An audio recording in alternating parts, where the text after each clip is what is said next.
63,50,765 మందికి పింఛన్లు ఇస్తున్నాం.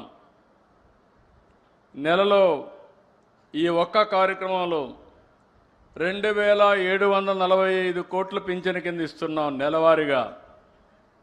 16 నెలలైంది నేను వచ్చి ముఖ్యమంత్రిగా.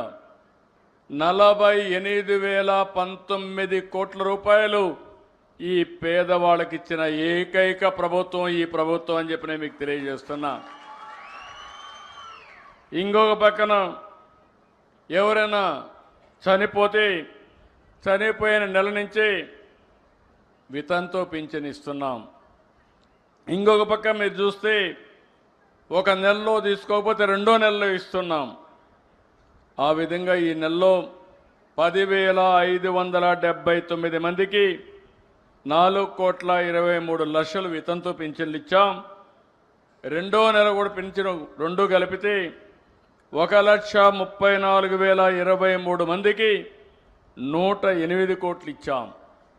2 నెలలు తీసుకోకపోతే మూడో నెలలో 11,545 మందికి 14 కోట్లు ఇచ్చాం. ఇంత మునుపంతా కూడా మీరు చూస్తే ఒక నెల తీసుకోకపోతే కట్ చేసేవాళ్ళు, రెండో నెల తీసుకోకపోతే 2 నెలలు కట్ చేసేవాళ్ళు. నేను అది ఆలోచించలేదు. ప్రభుత్వానికి లాభం కాదు, ఈ పేదవాళ్లకు న్యాయం చేయాలనే ఏకైక ధ్యేయంతో 2 నెలలు తీసుకోకపోతే మూడో నెల కూడా ఇస్తున్నా. మీరు ఇంటి దగ్గరే ఉంటే కాదు, మీరెక్కడుంటే అక్కడికి ఎత్తుక్కుంటా మా వాళ్ళు వస్తున్నారు. నరేగా పనులు చేస్తే పని దగ్గరికి వస్తున్నారు.